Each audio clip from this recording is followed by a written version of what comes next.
Hi guys, welcome now to part 3 of this mega review. This time around I'm bringing you here the JUZEAR X0 Views Defiant, which is a 1+3, a collaboration made between JUZEAR and ZEAR Views.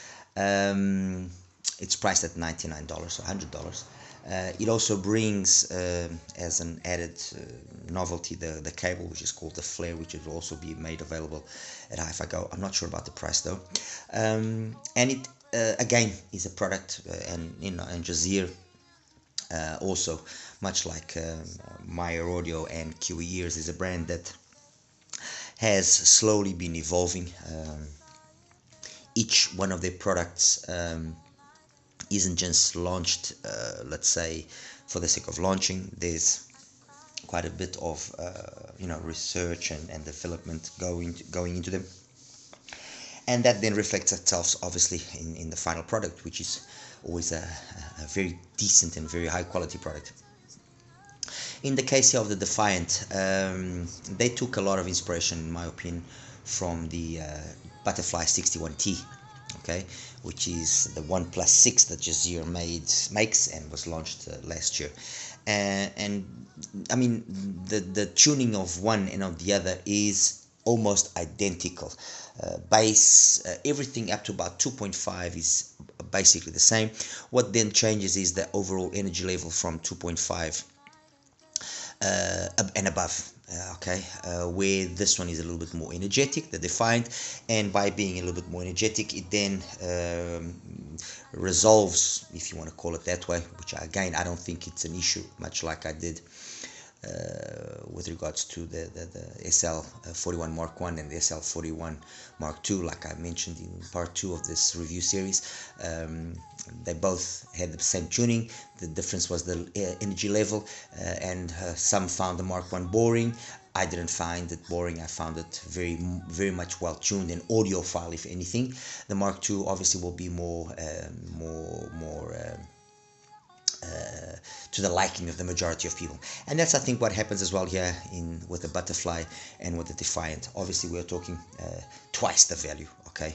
I mean, this has got 3 more BAs, fine.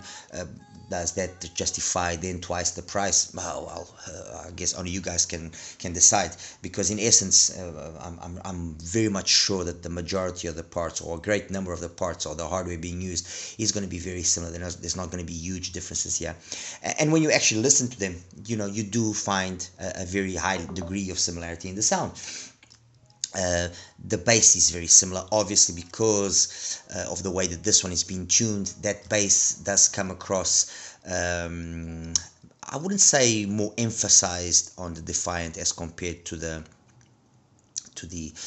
Butterfly. I would say that the Defiant, the bass gets an extra amount of crispness and cleanliness from the fact that it's got that little bit extra amount of detail up top, that it confers the bass that more authoritative presence. The upper mids and treble on the Butterfly, because of the manner that they were tuned to be very relaxed, it can make the bass not sound as powerful and as larger than life than what it actually is. But ultimately, the differences are not there in the bass department where you will notice them. The differences that you will notice is that this one has got that little extra amount of energy, a little extra amount of life in the upper mids and treble, which then confers a more fun and engaging experience. There was this whole talk that this is because of Z Review's style of that this is a bass monster and this and this. No, I'm not going to go that far. Yes, it has got bass. Yes, the bass that is there is a good bass compared to his previous collaboration, and taking into account that they basically cost the same thing.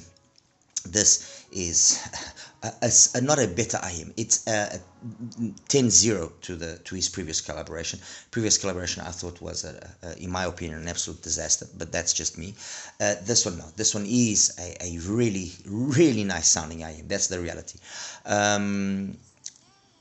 And like I said, I think a large part of that success comes from the fact that I am almost positive that a lot of the inspiration came here from the Butterfly. The Butterfly was an IM and is an IM that I particularly like. I like that warmer, more organic presentation that it has. The Defiant does also have that warmer presentation, but it's got a little extra amount of detail. So if I was to make maybe a comparison, yeah, so that you guys can understand, this sounds more kind of valve amplifier and single large diameter home speaker. Okay, this is more a really good transistor powered speaker, and maybe multiple drivers on this case. Yeah, or maybe the same single driver, but it's got a transistor powered amplifier behind it, and this one's got a valve powered amplifier. So this is more melodic. The Butterfly is definitely more melodic in my opinion than the Defiant is. The Defiant, on the other hand, has got a little bit more detail, a little bit more fun and engagement associated with it, which ultimately, you know, does make it probably the more appealing of the two products. The fact that it also has a highly competitive price, $99, is very competitive, does then also, you know, make you think twice. Is the Butterfly then worth the extra money? Should I buy the Butterfly or should I buy the Defiant? And to cut a long story short, and you know, and like I said before, the one that will please the most will be the Defiant. So definitely the Defiant is the better option. And this is something that we've been seeing lately happening more and more and more. It's not like there is any sort of novel tuning that's been presented by brands and by models. No, what is happening more and more and more is that while a few years ago you had that disparity where it was very easy to see an IM that was well tuned and one that wasn't so well tuned, now a lot of the IMs are really well tuned, and the biggest calling card that they have is a highly competitive price. I mean, we have IMs now having a tuning style similar to something like the Mangit, the T2, okay, or even the Mangit T, having that same sort of tuning style at half the price. And that's, I think, the biggest thing. So it's not so much that you are getting more well-tuned IEMs than before. No, that sort of well-tuned stuff already existed. It was just more expensive because people weren't as demanding. And as the market grew, people became more demanding, people became more knowledgeable, people started demanding that lower tier IEMs sounded better. And that's why you have all sorts of crazy single DDs now sounding as good as they do. I mean, you just have to look at stuff like, for example, if at the the lower end, if you take, for example, the likes of, let's say, the new Tangzhou 1 Year 2. It's not that it's a significant departure, and now we'll be making the review for that soon, mind you. It's not that there's a significant departure between the 1 Year 2 and the 1 Year, the original one, but the 1 Year 2 sounds way more, let's say, adult-like, and still maintains that crazy price of under $20.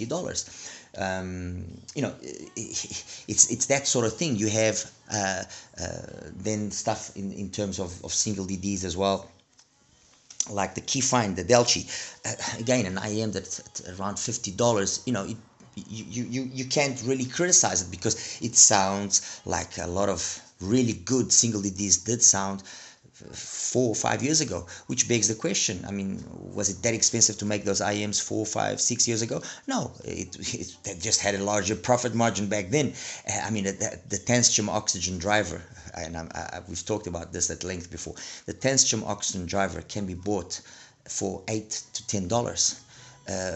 Why then did the IM cost $250? Well, because it was a reverse. But you can now get a similar, or if not the same sort of sound, from something like SIM-GOT, the EA500, with tuning nozzles, blah, blah, and you can just play around and adjust the nozzles slightly and so on and so forth, and you have the same thing, if not even maybe better. I mean, the driver, in my opinion, is probably a more well-constructed driver, and it costs $75, $85, $90, so a third of the price. And that's what's happening. You know, you're getting more for your money. That's basically it. Just going then into a little bit more detail here about the Defiant in terms of bass. Sub-bass focused, but it's got a nice amount of mid-bass presence, so it's not lacking in the mid-bass. It's got a tuning which is again very much like the style of the tuning that you have in the likes of the JUZEAR's Nova, but while the Nova had that more prominent pinna gain which then made it sound thin, over here no, over here that pinna gain is very well controlled, and that point of 100 hertz versus where it compares then in the mids or upper mids rather is very well balanced, is very well obtained. So you have a nice balance, a nice coherence between the extremes of the frequencies, where you have a nice amount of tonality, a nice amount of warmness, sorry, that organic sound, which is fun, engaging, but still detailed, okay? So bass is really good. Transition to the mid bass, phenomenal. Vocals, excellent. There's absolutely nothing that I can point in terms of the vocals here as a negative aspect. Soundstage, imaging, detailed retrieval, really good. I would say perhaps better even than the Butterfly. I think the Defiant, because of the fact that it's got a little bit more extra energy there in that upper mids and presence area, it does confer a little bit more larger soundstage and a little bit more precise imaging, but it's not like it's a huge difference, mind you, but it is there. If anything, let's say it's about the same, but in my opinion I did find it to be a little bit more detailed and a little bit more precise. Where I would say that the Butterfly does beat it is in the timbre and the tonality. I still find the timbre and the tonality in the Butterfly to be really, really good, and probably one of the nicest timbre and tonalities out of all the IEMs that I have listened, especially under that $300 price bracket. I think that part of the technicalities, it does it really well. What else? So timbre and tonality, imaging, detailed sound. There's no hints of sibilance, no nothing. I did notice that there was a slight difference in sound if I changed around the dongles that I was using. I stuck with the Yuki for most of the time. I did try the Rose SLC and the Duno as well, and the TP50.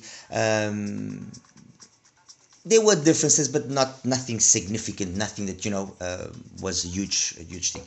As compared here, just with the SLA3, which is its biggest competitor, they basically cost the same value. Tuck style bass with more peaks in the frequency, gliding style of bass with a more kind of plateaued, more harmony style presentation up top to a certain extent. I would say that in terms of sub bass, this is the more capable IM, not a huge difference. In terms of the rest of the frequency range, the Defiant is the better one. It's a hard one, to be honest with you. It's a hard one for me to choose. I think it will be very much dependent on your mood of the day, to be honest with you. The Defiant was edging out slightly the SLA3 while I was doing the comparisons, but there was never a point where I would say no, the Defiant is better or the SLA3 is the better. No, they are very, very capable, both of them. I get the feeling that the one that will please the most people will be the Defiant, based on the fact that it's probably going to be just easier to like and easier to get sounding properly with more people. That's the perception I get. I could be completely wrong. I actually had my wife listen to them, and she preferred the Defiant more times than she did the SLA, to be honest. Although she did find in some songs, and she would tell me, oh, I feel that there's kind of something moving, and so that's that visceral, that physical aspect of things of the SLA is a little bit was a little bit more intense. And that's basically it, guys. There's really not much more that I can say. It's again a really well executed IEM. The ones that I've brought you today, all of them have been very pleasant surprises. If you were to ask me, oh, so Akros, Tony, what about this compared to the other IEMs that you've talked about today or in the previous parts, what would make the most sense? I mean, this is $100. The Airoso, for example, is $129. Is there a justification to go for the Airoso? And I would say, look, the Airoso is how can I put this? The Airoso will probably satisfy if what you want is a high level or high degree of technicalities. Yes, the Airoso will probably be a better option. And considering that there's not much difference in price, yes, if between these two I would have a hard time choosing, although I'm kind of pending towards the Defiant. Between the Defiant and the Airoso, I would say the Airoso, for those of you that are more technically inclined, will be the better option. Again, it's not a huge difference bass wise. I mean, they are very, very similar. There isn't huge differences. There's a little bit more of energy in the case of the Airoso. In that 7, 8, 9, 10K area, there's a little bit more energy there as compared to the Defiant. You do have one extra BA, and then there's a little bit extra energy as well between, let's say, 90 and 300 hertz, perhaps maybe I would say not even 2 dBs, but a little bit extra energy. But it's not really there. That you noticed is that the Airoso, and again the name, has a little bit more air up top. Whether or not that air is then to your liking or not, or you prefer or not, it's something that only you can decide. But they are again very similar. The Airoso and the Defiant are very, very similar, and the price difference isn't huge. So it's something worth considering. But one thing is for sure, one thing I want to make perfectly clear: the Defiant, much like the other two IEMs that I've mentioned so far, is another very good IEM, and it just compounds further what I've been saying.